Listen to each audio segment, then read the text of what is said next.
Hola a todos, bienvenidos a la Biblioteca de la Historia. Hoy tenemos un invitado muy especial que viene a presentarnos su novela histórica y a hablarnos de un capítulo de la historia de España que últimamente está dando mucho que hablar. Bienvenido, David. Hola, Genial. Muchas gracias. Voy a pasar a presentar a David. David Gómez es ingeniero e investigador. Le apasiona todo lo relacionado con la historia africanista, la historia de las colonias españolas y del protectorado del Marruecos. Y hoy ha tenido a bien venir a la Biblioteca de la Historia para presentarnos su ópera prima titulada Fuego sobre Igueriben, publicada por la editorial Almuzara. Pregunta obligada, David. ¿Qué te llevó a escribir esta novela histórica?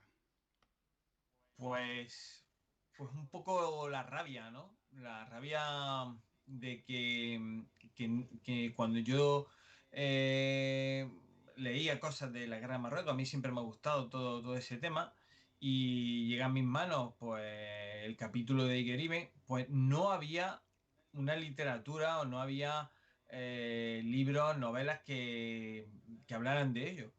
Y la verdad es que eso, bueno, al principio es una sorpresa. Dices, bueno, de esto nadie te cuenta nada. Pero cuando ya luego coges y te enteras de lo que pasó allí en Igueriben, es cuando te viene esa rabia de decir, bueno, lo que esa gente pasó allí, lo que hizo, lo que luchó y que no esté reconocido, ya no hablo en plan medalla ni plazas ni calles, pero recordado por lo menos, pues claro, pues me dio mucha rabia. Y entonces, bueno, se juntó que, como yo digo, cualquier lector siempre quiere escribir un libro, siempre tiene alguna vez la idea de escribir un libro. Y para ello necesitas tener tiempo, es fundamental, tener una historia y una motivación. Y yo, pues ese día lo tenía los tres. Tenía tiempo, tenía la historia, porque la historia de Griven es espectacular, y tenía la motivación, que era ese homenaje a esa gente que estaba olvidada. Bueno, háblanos un poco de qué va esta novela, aunque a lo largo de la charla, esta entrevista, vamos digamos, a mostrarle a los oyentes y en este caso a los que nos están viendo por YouTube, a los espectadores, de qué va esta novela. Pero haznos un resumen de qué va. Vale. Mira, la novela trata de lo que acontece en el puesto de Igueribe, ¿no? En la fortificación de Igueribe. Eh, Hay un chaval, Luis Codrán, que es un periodista que viaja desde la península a Melilla, pues con la idea de mandar, ser el primer corresponsal de guerra en mandar la crónica de la victoria, ¿no? De la toma de la bahía de Alhucemas, porque pues, antes de que ocurrieran todos estos hechos, ¿no? El desastre anual y todo esto, pues bueno, pues había una moral entre el ejército, los políticos, de que ahí se había avanzado mucho en muy poco tiempo y que la guerra ya estaba ganada, o que ya mismo llegábamos a anual, ¿no? Entonces, este chico, Luis, viaja a Melilla con esa idea. Pero el destino le tiene reservado otra noticia, ¿no? Y entonces conoce al comandante Benítez, viaja con él hasta el campamento de Anual, y desde ahí pues va con él hasta Igueriben, que era pues el puesto avanzado donde el comandante Benítez toma el relevo. Y justo llega cuando el campamento es sitiado y se queda allí. Y bueno, pues el libro trata de los 6, 7 días también que estuvo allí el campamento sitiado por los rifeños, con sus crónicas y pues lo que vivió allí, y un poco ese despertar, ¿no? De ser un poco inocente, de tener un poco una idea de bandera, de gloria, de reyes y tal, y darte luego de bruces con la realidad de lo que es una guerra y de lo que realmente pasaba en Melilla. Antes de hablar de lo que es el contenido de la novela, que aquí la tengo, Fuego sobre Iriben, la verdad que me ha encantado. Ya te lo comenté Sí, por sí. privado que me lo pasé muy bien, aunque lo pasé en ocasiones, lo pasé bastante mal Mal, porque ¿verdad? Sí. enseguida me coloqué en el pellejo de esos soldados españoles que vivieron allí una auténtica tragedia. Pero la novela, la verdad que ha sido un gustazo leerla. Antes de entrar a detalle en el contenido de la novela, te voy a preguntar qué archivos o qué documentos has consultado para documentarte. Sí. Bueno, la documentación, eh, digamos, yo la entiendo como hay dos tipos de documentación. Quitando digamos, el trasladarte al lugar de los hechos, ¿no? Hay dos tipos de documentación. Una documentación que yo entiendo que es, digamos, em, primaria, que es todo lo que se haya escrito en aquel momento, ¿vale? Pues novelas de la época, la hemeroteca digital, todos los periódicos, revistas de la época, novelas, mm, todo lo que ocurriera alrededor de esa fecha, ¿no? Eh, Documentos militares, los expedientes militares de los oficiales Ujú. y de los suboficiales, de la tropa también es más complicado, pero bueno, también se pueden conseguir en el Ministerio de Defensa. Y, y bueno, la revista de la época. Y luego una secundaria que es algo ya más actual, pues tesis doctorales, ensayos, novelas actuales. Pues con todo eso y con no, no con el viajar a la zona, porque yo no pude viajar, pero bueno, con el milagroso Google Earth y con fotografías que se pueden conseguir, pues con todo eso me fui documentando. Hay unos documentos específicos que sin eso no va a ningún lado, ¿no? Para escribir esto, que es, por ejemplo, el expediente Picasso o la memoria del teniente Luis Casado, que fue el único oficial que sobrevivió a Higueriben y escribió su memoria. Y claro, sin eso no podría escribir de ahí. O sea, digamos, esa era la base sobre la que él lo ha escrito todo. Claro. Nada más empezar la novela, nos encontramos el primer dilema serio que se pudo plantear en múltiples ocasiones a las familias de la época y de épocas pasadas. El que un hijo tuviera que hacer el servicio militar Sí. o tuviera que ir forzoso a una guerra. Este tema lo tratamos ya en un programa en el que Saúl Rodríguez nos habló de la exención y la redención para el servicio militar. Mm, Pero en mm, este caso es nuestro protagonista quien decide voluntariamente acudir como reportero de guerra a África. claro. Él era un chaval bien. Él es un chaval bien, un chico de una familia burguesa, adinerada, que estudia Derecho y el padre, pues para que no se male durante el verano, lo mete en un periódico. Mueve su contacto y lo mete en un periódico. Lo que pasa es que este periódico es un periódico joven, La Crónica de España, necesita saber qué está ocurriendo en Melilla. Y bueno, sabe que Luis tiene dinero y dice, pues bueno, pues lo podemos mandar a él porque sus padres cubrirán gastos. Es joven y los jóvenes pues tienen esa idea de la aventura. Además, Marruecos, el Rif, era bastante atractivo, era África, era viajar allí a lo desconocido. Entonces, bueno, le colocan, entre comillas, la trampilla de ir allí y decide ir. Lo que pasa es que esa noticia, claro, en su casa, pues no sienta muy bien. Y fue cuando se entera él de que sus padres, pues bueno, pues habían hecho ya no pagar 2.000 pesetas o sea, 2.000, 3.000 para la redención, ¿no? Para hacer digamos, la mila allí, sino que sobornaron a un médico para que le dieran, Mm. ¿vale? Para que lo declararan, pues que no era apto para el servicio militar. Claro, eso un poco le da un poco más ganas de ir.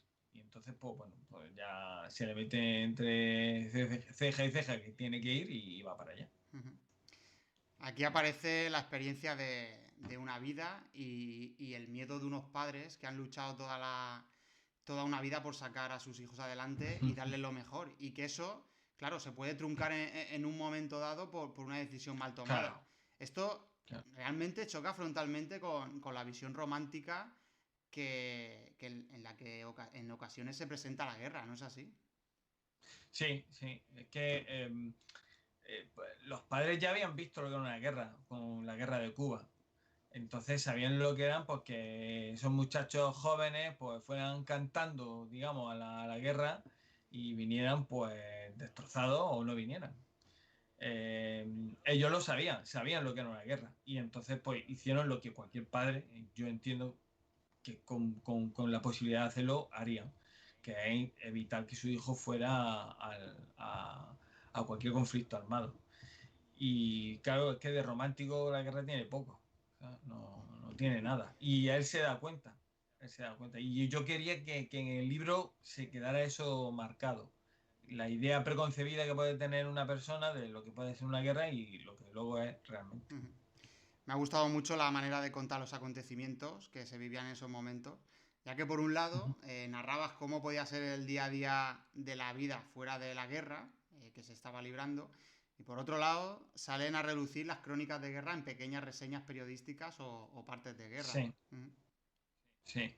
Sí, bueno, era, era la manera que yo tenía. A ver, yo no quería que la novela se alargara mucho, ¿vale? Entonces, yo creo que con las crónicas podía coger y conectar momentos de la novela sin que se hiciera muy larga.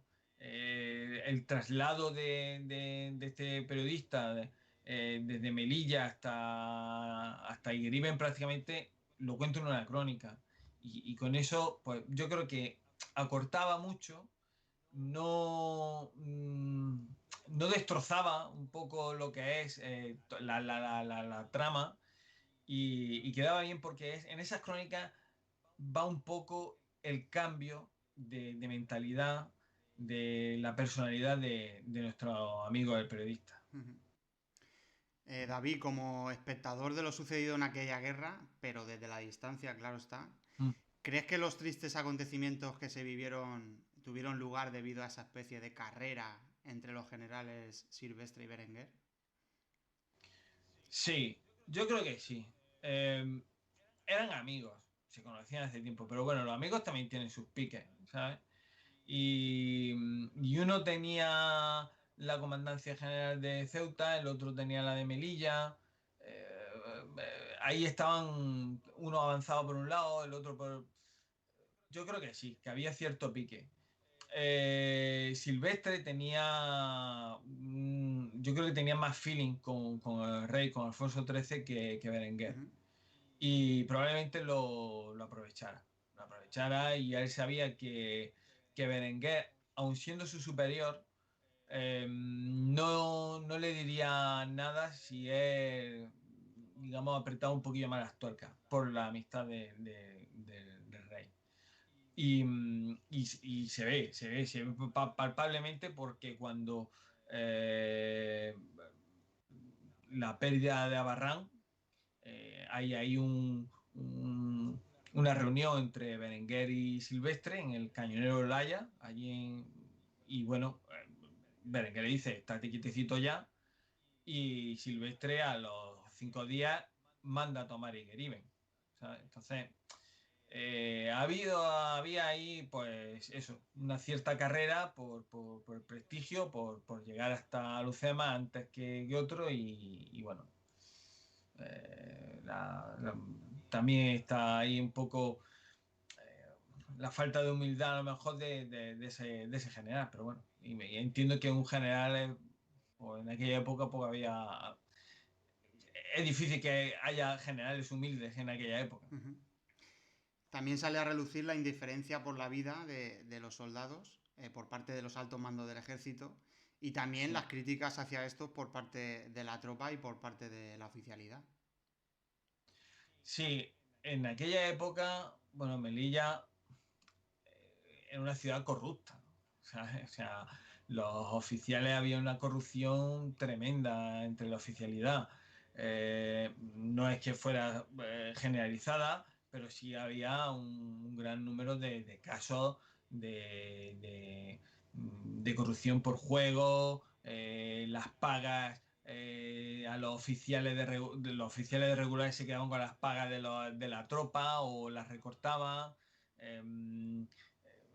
los pedidos de avituallamiento para a lo mejor las caballerizas, pues no decían cuántos caballos había realmente para tener más dinero, cuando a lo mejor decían tenemos 100 caballos cuando en realidad tenían 25, ¿sabes?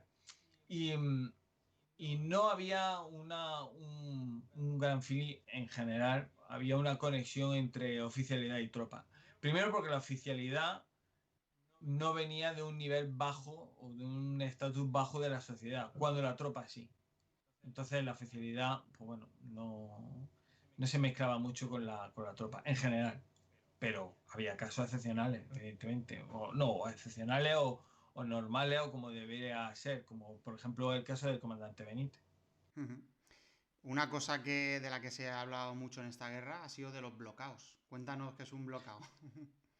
Bueno, un bloqueo es pues un pequeño puesto mínimamente fortificado, que se utilizaba mucho en la guerra de Cuba, en la guerra de Filipinas, y se traslada, digamos, esa estrategia, esa táctica militar en Melilla. Y entonces el ejército español ocupaba las lomas, las alturas, para tener un mayor control de todo el terreno. Y en estas lomas, en estas alturas, se fortificaba, había un pequeño fortín. Consistía básicamente en una red de alambre de espino, que rodeaba una malla más o menos nutrida de alambre de espino, que rodeaba, pues, digamos, el pequeño fortín, que se levantaba a base de piedra y sacos terreros. Algunas veces había casetas, se podía fortificar ya más o menos en función del espacio. Y dentro de este pequeño fortín, pues bueno, pues se levantaban las tiendas de campaña donde vivían. Si era más grande, si era chiquitillo, pues tenía nada y menos. Quiero decir, ahí no había. Ahí había de muchos diferentes tipos en función del espacio que podían ocupar. En cuanto nos adentramos unas páginas en la novela, enseguida topamos con el desabastecimiento de los suministros y del agua sobre Claro. todo. Cuéntanos. Pues mira, estos bloqueados, aquello era un infierno, porque tú imagínate, en lo alto de una loma, estar al sol sin ninguna sombra, eh, sin poder bajar, porque estaba el enemigo, pues era un poco duro, la verdad. Y en la zona alta de las lomas no hay agua. ¿Por qué? Porque tu puesto de control o tu pequeña fortificación, tu bloqueo, puedes colocarla o en lo alto de la loma para tener más control del terreno, o abajo. Abajo no puede, abajo tienes agua, pero no tienes control del terreno. Problema, que había que abastecerlo. La única manera de abastecerlo era a base de convoys. A base de convoys, que en tendencia otros héroes que no están lo suficientemente, vamos, es increíble lo que hacía esa gente, porque por unos caminos, unas trochas, unos caminos de 1,5 metros iban con su mulo, con sus toneles de agua, municiones, alimentos que tenían que llevar prácticamente cada 2 días, 3 a lo sumo, a cada campamento, y a expensas de los francotiradores rifeños. Sí, sale también la curiosa figura del cantinero. Eh, Sí, sí. Existió esa figura, Jenny Griven, efectivamente. Y bueno, eran cantineros, era pues gente que bueno, se buscaba la vida, pues iban de campamento en campamento, tenían su mulo, eran comerciantes. Y bueno, pues iban pues de puesto en puesto, vendiendo a uno y a otro, ¿sabes? ujú. Ahí no había. No, no hay que hacer distinciones. Pero sí existió, efectivamente, la figura del cantinero en Igueribe. Ujú. En el libro se comenta lo importante que era la posición de Igeriben para el desarrollo de la guerra y que si esta Sí, posición caía en manos de los rifeños, tanto Anual como posiblemente incluso la propia Melilla serían las próximas, ¿no? sí, sí. Eso es algo que, bueno, mientras que al estudiar los hechos, todo lo que aconteció, pues me fui dando cuenta de que efectivamente Igueriben era una posición clave. Y yo creo que Benítez lo sabía. Y por eso ese afán de resistir hasta el final. También por lealtad a sus soldados. Pero yo creo que él sabía que si Geriben caía, si la siguiente pieza en caer iba a ser Anual, pero porque Benítez era un comandante de los llamados pesimistas. No estaba muy de acuerdo con la forma en que se estaba planteando la táctica de Silvestre. Conocía cómo estaban el nivel de moral, de formación de los soldados y sabía que se estaba avanzando demasiado en el terreno, con lo que bueno, se estaba rompiendo el famoso límite elástico que se cuenta, se habla tanto. Y ya lo sabía. Y sabía que si caía Igueriben, pues sería ya la segunda victoria para Abdelkrim, que era una de las premisas que los jefes de las diferentes cávilas rifeñas le habían impuesto, conseguido victoria. La primera la consiguió con Abarrán, que consiguió cañones, que fue mostrando a todas las tribus rifeñas, con lo que fue ganando adeptos y le fueron rindiendo pleitesía los jefes de las cávilas, ganando fusiles, ganando hombres para hacer la guerra. Y si caía Griven, el resto de cávilas que todavía no estaban muy adeptas lo, se unirían a él. Y yo creo que y evidentemente no se equivocó, porque fue caer y Griven, la moral de la tropa no funcionó mucho.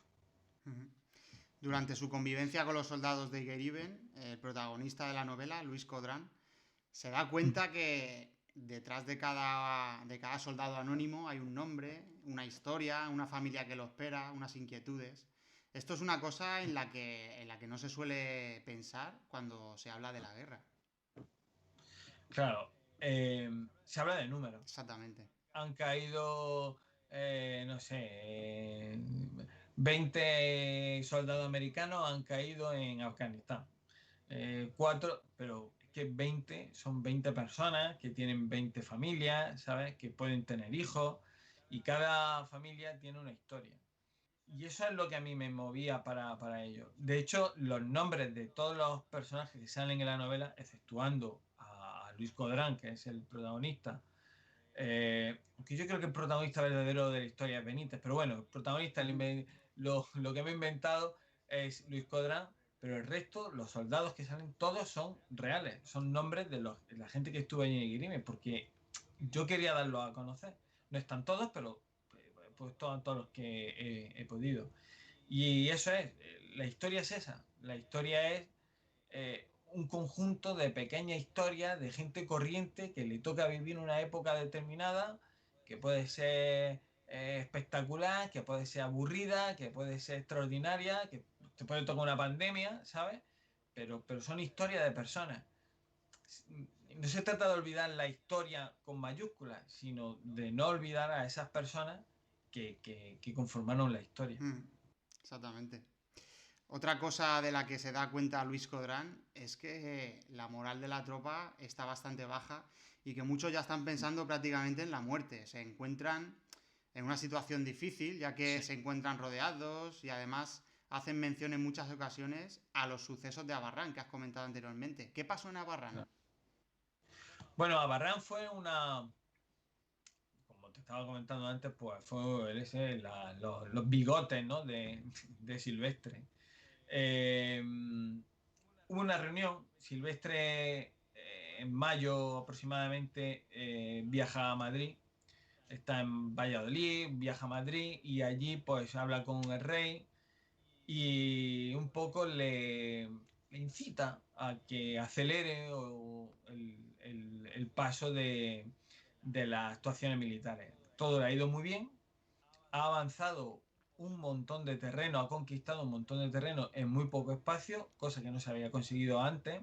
Bien, es verdad que también ayudó una gran hambruna que ocurrió en el año 20, una gran hambruna, entonces el rifeño o luchas o comes, pero las dos cosas a la vez tenía que dedicarse a conseguir comida, a procurar comer.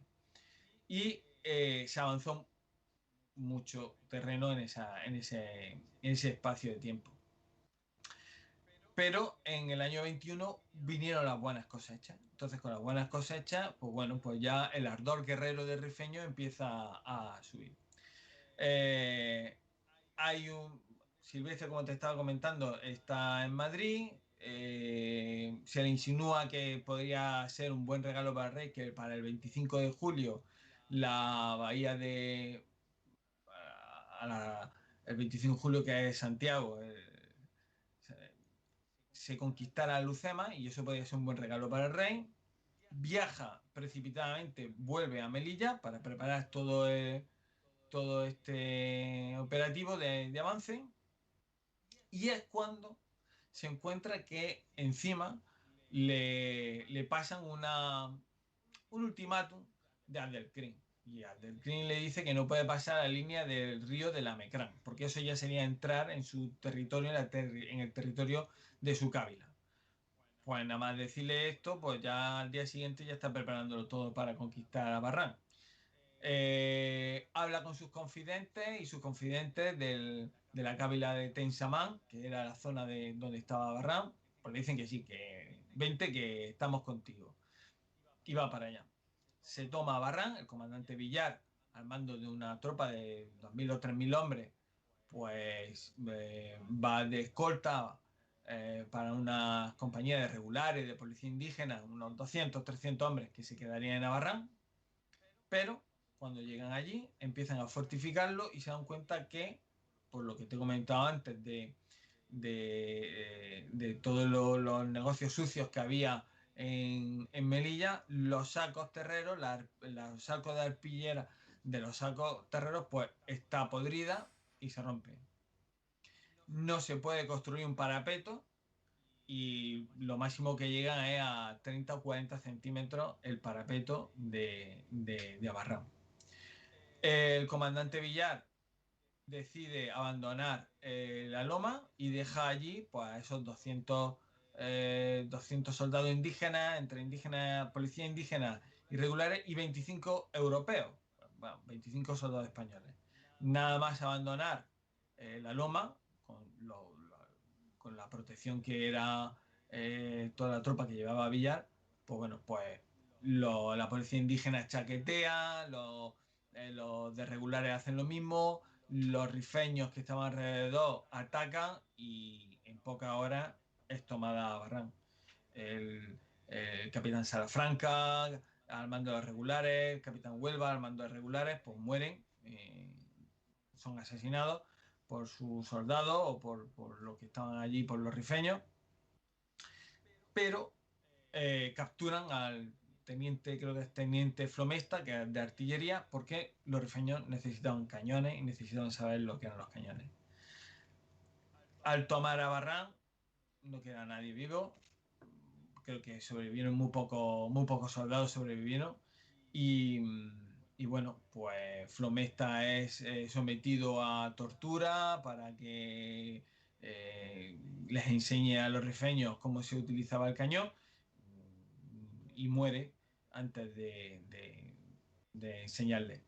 Y bueno, el ánimo y la moral del soldado, pues la verdad es que no está por las nubes, porque primero porque se preguntaban qué hacían ellos allí, por qué estaban allí, y que le tenían un cierto miedo al rifeño. No había... Sabían que no había prisioneros. Claro. Además, hay un precedente en los desastres militares españoles que ocurrieron en ese año de 1921, y es que en el 1909 tuvo lugar el desastre del Barranco del Lobo. No lo podemos comparar con el desastre anual, porque en este último hubo unas consecuencias funestas, pero sí que en la memoria de los soldados españoles tenían este suceso muy presente. ¿Qué ocurrió en el Barranco del Lobo? Pues todo esto está en el imaginario del soldado español. El desastre del Barranco del Lobo, lo que ha pasado en Navarrán, todo esto, y va bajando la moral. En el Barranco del Lobo ocurrió pues que, bueno, tú ya sabes que en el año 1906, por el Tratado de Algeciras, pues bueno, España se queda con la zona del protectorado, la zona norte de Marruecos. Eh, Esto es una... porque le tocó, porque tenía que cogerlo, quiero decir, que no había... No tenía opciones. No tenía opciones porque eh, Francia tenía Argelia, quería quedarse también un poco con Marruecos. Inglaterra tenía Egipto, estaba Gibraltar, pero no quería que Francia ocupara el norte de Marruecos con Argelia porque le podía fastidiar pues lo que es todo el comercio a través del canal de Suez. Y Alemania estaba también por ahí que quería coger las minas de Marruecos, las minas de hierro. Entonces, bueno, pues Inglaterra le dijo a España que tenía que estar ahí y si no iba a estar Francia. Y tampoco a España le interesaba que Francia estuviera en el norte con los Pirineos y abajo también en el sur, pegadita a Ceuta, Melilla y a Canarias. Total, que tuvo que hacerse cargo digamos, esta misión internacional que era el protectorado de Marruecos. Eh, en Melilla había unas minas y se dan unas concesiones mineras por parte de unas compañías de explotación minera española y francesa y dentro de esa concesión estaba la construcción de un ferrocarril, la construcción de un ferrocarril que fuera desde Melilla hasta estas minas pues para todo lo que es el convoy de mineral. Lo que sucede es que en esa zona, bueno, las tribus rifeñas pues se sienten molestas porque el Rogui, un personaje ahí un poco funesto, que se autoproclamaba sultán, eh, era el que concedía las concesiones mineras a cambio de dinero y le quitaba los terrenos a la gente que estaba allí. Total que, bueno, empieza a haber disturbios y un día, en octubre de 1908, pues hay un ataque rifeño a unos trabajadores mineros, tienen que salir corriendo, se oculta en unas posesiones de Rogui, los protege este sultán y los trabajos se paralizan. Los trabajos se paralizan, el sultán o este sultán rifeño hace un escarmiento con su pueblo, lo que también le lleva a granjearse también el odio, ¿no? de ellos, porque encima me estás quitando las tierras, encima me castigas. Y los trabajos se paralizan. Y entonces aquí viene un poco un baile de presiones. El verdadero sultán de Marruecos pues no quería dar permiso a los españoles a trabajar porque se ganaría la enemistad de las tribus rifeñas de ahí. Los propietarios de las minas españolas presionaban al gobierno español para que iniciaran los trabajos porque tenían que tener ahí, pues había un interés económico. Y el gobierno español estaba receloso de que Francia, dado que también tenía interés económico, mandara un destacamento militar o empezara a poner puestos militares con la excusa de proteger su interés económico que se quedara allí, digamos, esa zona española, que tuviera un puesto permanente de los franceses. Con lo que, bueno, pues el presidente de España, que en aquel entonces era Antonio Maura, pues cede y se inician los trabajos sin el consentimiento del sultán. Esto provoca altercados y en junio del año 9, de 1909, pues se produce un ataque en donde mueren ahí varios trabajadores, creo que 6 trabajadores de la mina.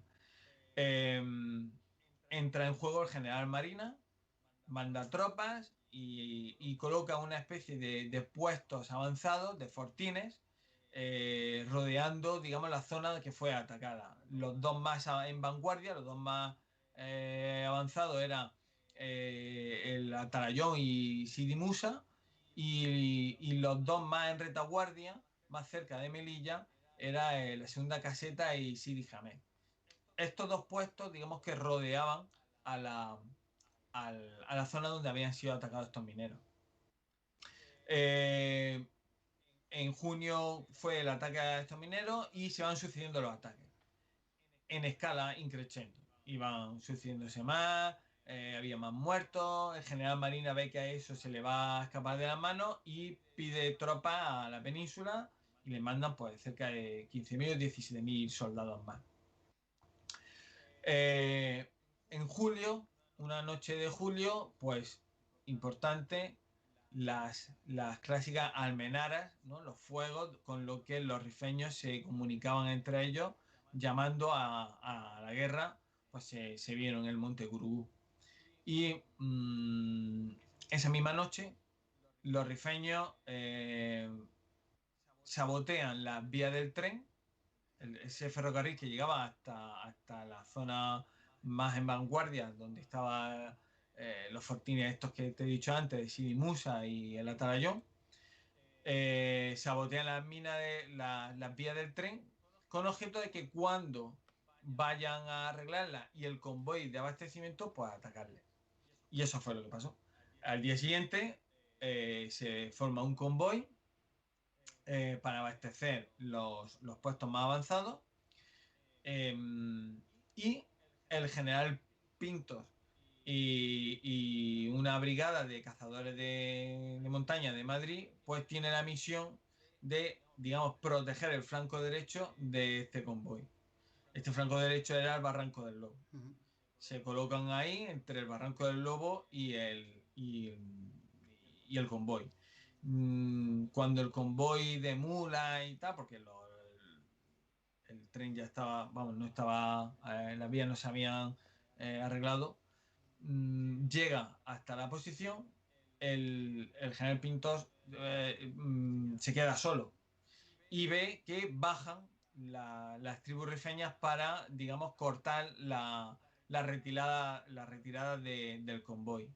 Él avanza, sube por las lomas, son dos lomas que confluyen en el barranco, y bueno, pues el terreno en pendiente, con barrancadas transversales, pues los tienen allí a placer a los españoles.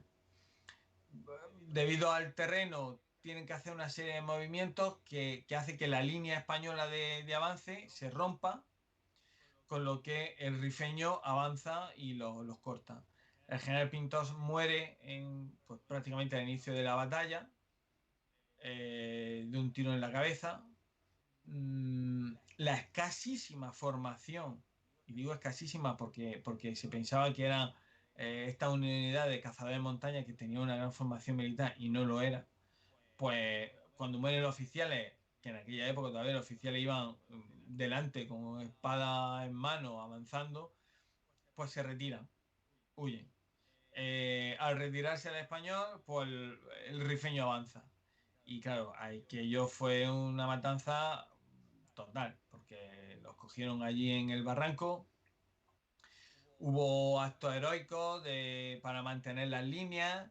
El general Marina se dio cuenta de aquello, avanzó unas posiciones artilleras, y eso fue lo que al final salvó un poco a la brigada aquella de cazadores, que al avanzar Marina, el general Marina, los cañones y las tropas españolas retirarse, retroceder, el rifeño avanzó y ya estaba el tiro de los cañones. Se cañonearon a los rifeños y eso pues salvó un poco lo poco que quedó de aquello. Por decirte una cifra, aparte del general Pintos, murieron 17 jefes y oficiales y 135 soldados de tropa. Y cayeron heridos 35 jefes y oficiales y 752 de tropa, pues prácticamente 1000 soldados. No era una cifra espectacular comparado con lo que pasó en el anual, pero el hecho sí fue un desastre para la época. Sí. Los soldados en la novela hablan también de las medallas. Tristemente, se ha tenido que esperar Sí. hasta hace relativamente poco para que algunos soldados que estuvieron en esa guerra fueran reconocidos. Sí, fíjate que no sé si fue no sé qué año fue, cuando le dieron la laureada al regimiento Alcántara, fue por casualidad, porque esa laureada, el expediente contradictorio, pues se inició en su época, pero se traspapeló, se dejó ahí olvidado. Entonces un investigador estaba mirando por allí documentos y entonces se dio cuenta de que estaba allí ese expediente contradictorio que no estaba todavía finalizado. Y entonces, gracias a ese investigador, pues le dieron la laureada al regimiento Alcántara. Es decir, no se ha valorado ni se ha reconocido el sacrificio y el valor de los soldados españoles que estuvieron allí. Y sigue sin reconocerse. Y un ejemplo de ello es el teniente Luis Casado. El único oficial que sobrevivió, se le negó la laureada, se le negó una medalla de sufrimiento que era la que estaba pensionada, pagada, y se le negó todo, porque pues, por lo visto sobrevivió, y como estaría mal visto que sobreviviera y no se le negó, o sea, no se le dio. Y yo creo que muchos soldados de aquella época, igual que el comandante Benítez tuvo la laureada, pues también ellos se la ganaron, porque pasaron lo mismo que él. Y bueno, hace falta un reconocimiento, ya no de medallas, pero sí un reconocimiento a esa gente que estuvo allí y que murió. Sí, y curiosamente este año, ahora en julio, se cumplen los 100 años de aquellos Mm, sucesos. Yo creo que sí sí, que se merecen algún tipo de reconocimiento porque la verdad que aquello fue una tragedia y creo que debemos de recordarlo como unos, digamos, unos hombres valientes que perdieron allí la vida y que no les quedó más remedio también. claro. Protagonista. Sí, sí, sí, no, lo que te decía, que lleva razón, que era gente que sencilla, gente corriente, que bueno, que les tocó estar allí y lo dieron todo lo que podían dar, que era su propia vida. Protagonistas también de la novela son la policía indígena y los ayudantes moros y rifeños que combatieron junto a los españoles. ¿Quién eran Sí. estos hombres y cómo era la relación entre estos y los soldados españoles? Bueno, era complicada porque no había mucha confianza, no había mucha confianza. El problema está en que bueno, la policía indígena eran, pues eso, rifeños de Cávila, que a lo mejor estaban entre ellos enemistados, peleados. Entonces, el general Silvestre decía que el soldado indígena valía por tres. Eh, uno, por el soldado español que te ahorras, otro por el soldado indígena que ganas y otro por el soldado que le quitas al enemigo. ¿Vale? Entonces era muy dado de esa policía indígena. También porque no se quería poner a los soldados españoles o europeos en peligro en zonas de vanguardia donde pudieran caer, y eso acarrearía problemas a Silvestre y a la opinión y de la opinión pública. Pero no había confianza, y menos después de lo de Abarrán. O sea, en Abarrán que chaquetearon y tal, pues no había mucha confianza. No quiere decir esto que entre que todos fueran así, porque había verdaderos rifeños que estaban en regulares y que estaban en la policía indígena y que eran leales a España. Pero sí que duda cabe que había un cierto, bueno, tú ahí, yo aquí y te miro de reojo. Mm. También salen a relucir en la novela la figura de los mercenarios. ¿Quién eran estos mercenarios? ¿De dónde procedían? mercenarios procedían básicamente de Francia y de Alemania, de la Primera Guerra Mundial, la Gran Guerra. Traficantes de armas, bueno, que Adelkin pagaba bien, porque Adelkin tenía concesiones mineras, tenía ahí un negocio sucio de concesiones mineras con el que ganaba dinero y podía pagar a los traficantes de armas y, y los mercenarios, pues eran eso, pues, gente que se había terminado ya la Primera Guerra Mundial, pero ellos estaban por la zona y tenían que hacer dinero. Y la mejor forma era pues, vendiendo armas, formación, instrucción militar. De hecho, se dan cuenta los españoles de que los ataques, digamos, eh, desde Abarrán en adelante, tienen ya una componente más europea, más disciplinada que antes de Abarrán. El rifeño atacaba, se iba a su casa y disparaba, cogía botín y se largaba. Pero no había una disciplina de ataque. Y desde Abarrán se dan cuenta de que sí, que empieza a haber una disciplina y prueba de ello es, pues, bueno, pues luego ya Anual, Monterruiz, etcétera, etcétera. La lectura de la novela me ha recordado también al peligroso oficio de reportero de guerra. Y la verdad que me ha traído al recuerdo la triste pérdida de dos periodistas el pasado mes de abril en Burkina Faso, Sí. como eran Roberto Fraile y David Beriain. Se hace en la novela un guiño al verdadero peligro que existe en ese trabajo. Sí, el reportero de guerra es que es un oficio peligroso, peligroso. Pero y hay que valer para eso. Y ya está, no tiene vuelta de hoja. Y sí quería hacerle un pequeño homenaje a todos estos reporteros bueno, que se juegan la vida para contar la verdad, lo que está ocurriendo. Para que tú en tu casa, cogiendo el periódico que te cuesta un euro, euro y medio, o mirando por internet, pues sepas lo que está ocurriendo en Israel, lo que sepas que está ocurriendo en Afganistán y en todos estos lugares jugándose la vida. Se han jugado y han muerto asesinados un montón de periodistas de guerra. Y es una lástima, sobre todo una lástima cómo se les trata en casa, porque luego, sí, el periodista se juega mucho, pero joder, es que el periodista que está allí, muchos son freelance, tienen que pagarse ellos el chaleco antibalas, el casco, el equipo, y bueno, luego mueren y es una pena y tal y cual, pero joder, pero no sé, creo que no están tan bien, no están suficientemente valorados como deberían valorarse su trabajo lo que conlleva su trabajo. Si me permite, David, me gustaría leer un pequeño fragmento de la novela, de estas crónicas que Luis Codrán nos va trayendo Sí, en cada capítulo.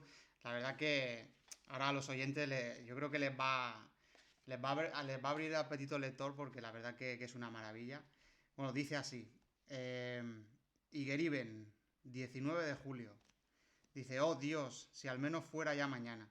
Es difícil, o mejor dicho, doloroso, describir una batalla de esta guerra en unas líneas, sobre todo por alguien que ha vivido una, para que al leerlas, en el café, mientras se desayuna, o en el sofá de casa, a media tarde, puedan ustedes comprender, entender y sentir el miedo, la angustia y el horror de la muerte. El recuerdo de lo vivido comprime mi corazón y desespero al pensar en lo ocurrido y que la próxima vez puede tocarme a mí caer por un proyectil enemigo. La guerra, en toda su crueldad y en todo su esplendor, no puede conocerse con las fotografías que aparecen en las primeras planas de los periódicos, pero puede encontrarse en una mirada, en la mirada perdida del combatiente que sobrevive a un ataque, en la mirada batida del soldado que mece el cuerpo ensangrentado de su camarada y se pregunta por qué, en la mirada dulce de un moribundo un segundo antes de exhalar su último aliento con la palabra madre en sus labios, en la mirada extraviada de quien intenta salvar la vida de un hermano taponando con sus manos una herida en el pecho, en la mirada insolente y llena de odio de quien disfruta matando por venganza, en la mirada del herido en combate, triste, sufriente y conocedora del final que le aguarda. La verdad que se te ponen los pelos de punta al ver esto, porque es, digamos, la viva imagen de la guerra. Y es lo que has comentado, es los periodistas de guerra, los reporteros de guerra, se juegan el tipo para que luego nosotros veamos, digamos, segundo a segundo, a minuto, cómo va una guerra. Y vamos, evitamos, digamos, o nos evitan el ver directamente todas estas masacres, estos momentos que son realmente la verdadera guerra. Claro. Sí, el reportero, como he dicho antes, él quiere que tú no estés tan a gusto en tu casa.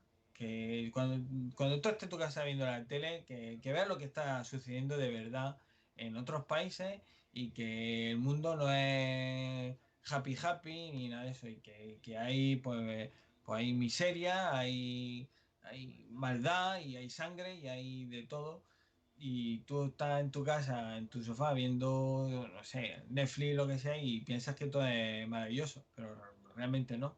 Y se juega la vida por ello.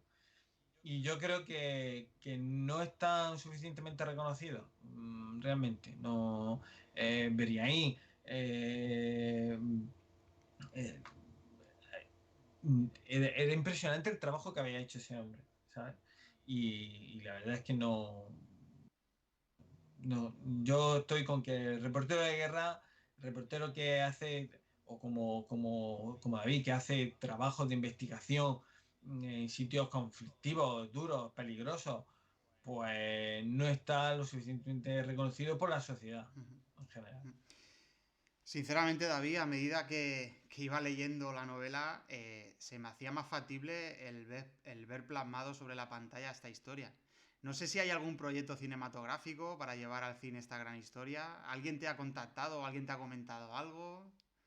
Pues no, pero ¿qué va? Te cuento una anécdota.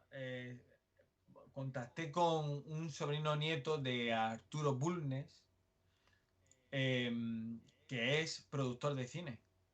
Y comentaba que él, o sea, él quería también hacer una película de Iker. Es que, no sé si te lo comenté a ti, que si lo de Iker hubiera ocurrido a los yankees, a los americanos, Mm, ya había 30 películas.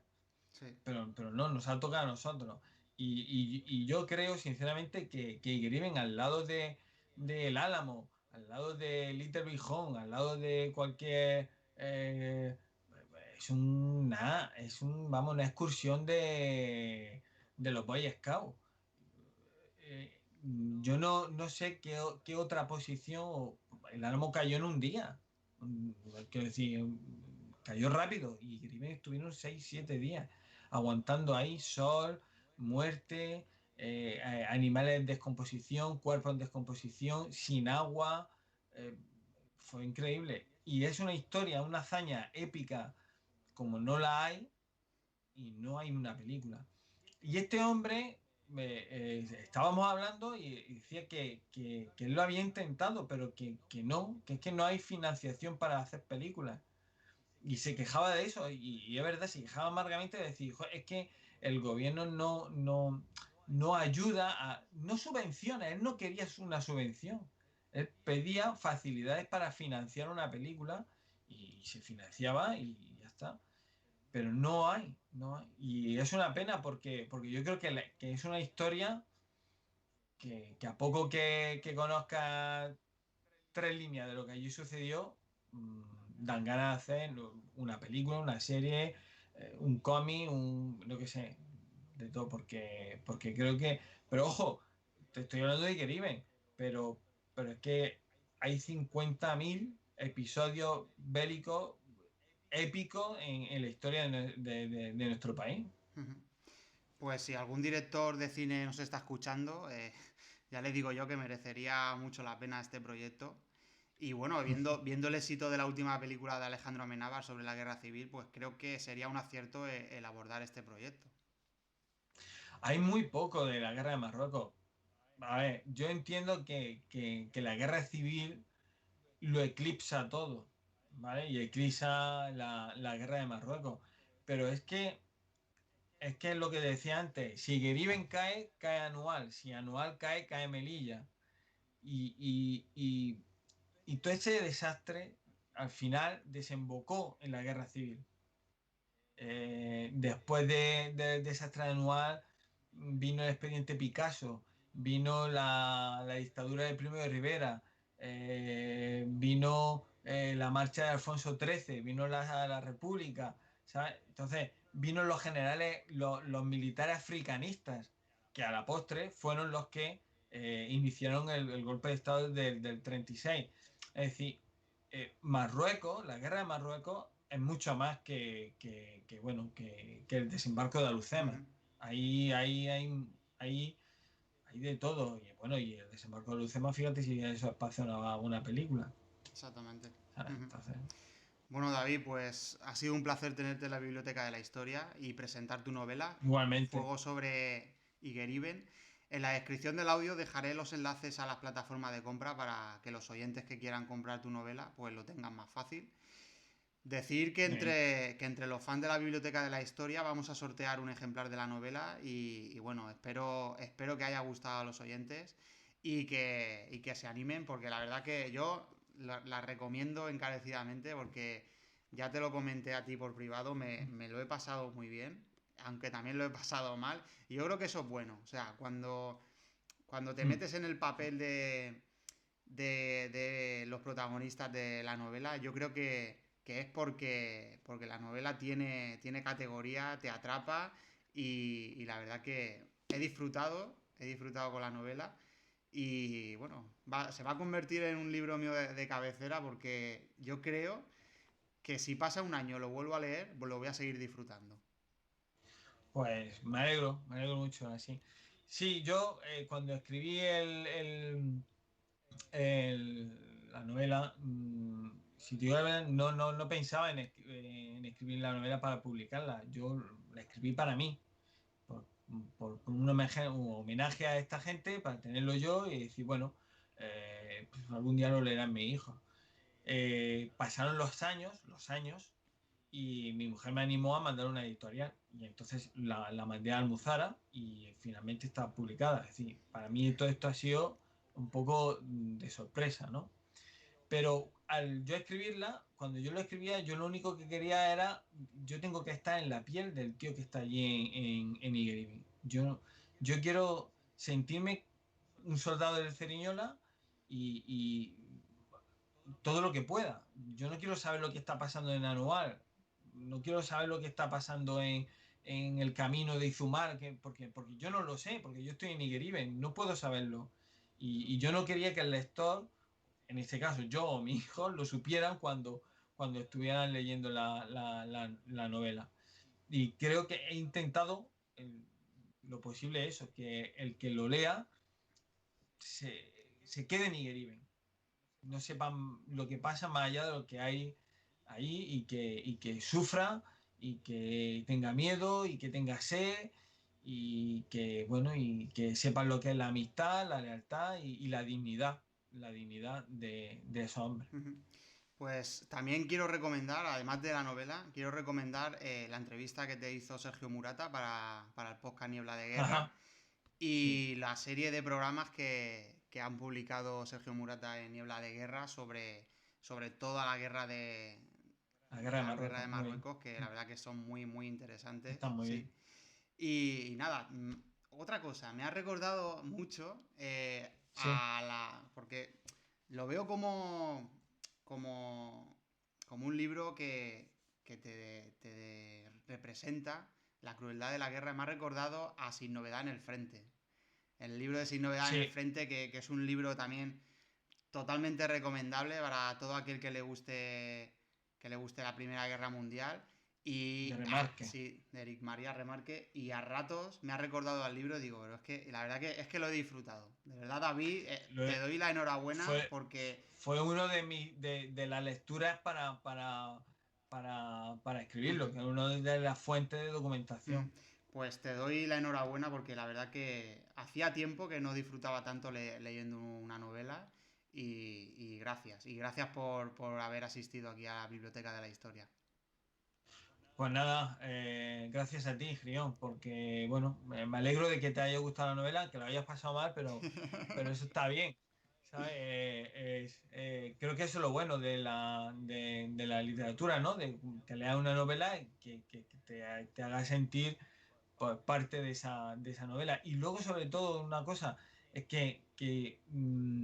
ha habido gente que me ha dicho, la he leído y me he empezado a buscar y a ver cosas de la guerra de Marruecos. Y eso es para mí la verdadera satisfacción.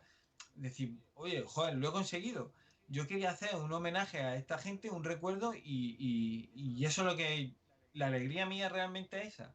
Que, que la gente ahora lo lee y quiere saber un poquito más de aquellos hombres que estuvieron allí que murieron allí y que no podemos olvidarlo. Que se dice que nadie queda atrás, pero no es que nadie queda atrás ni siquiera muerto. Mm. Hay que no podemos olvidar a toda esa gente que murió y que están ahí. Exactamente. Creo que haces con el libro, con esta novela, haces una labor pedagógica y de divulgación, porque la verdad que como comentas, si al leer la novela consigues que lectores se animen a seguir informándose sobre este conflicto y a seguir buscando información sobre la guerra de Marruecos, la verdad que eso yo personalmente cuando hago los podcasts de la Biblioteca de la Historia lo considero como un logro. Para mí esa es la verdadera satisfacción, de que la memoria de la gente que allí estuvo, porque no estás condenada al olvido. Pues animamos a los oyentes a que dejen en la zona de comentarios sus comentarios, el que haya leído la novela, que nos lo comente. Y bueno, y el que quiera comentar sobre este conflicto, pues en la zona de comentarios lo puede hacer y ya le responderemos. Y nada, un placer. Espero que a los oyentes les haya gustado este programa y un placer, David. Igualmente, genial, un placer para mí. Muchas Un gracias. saludo. Hasta luego.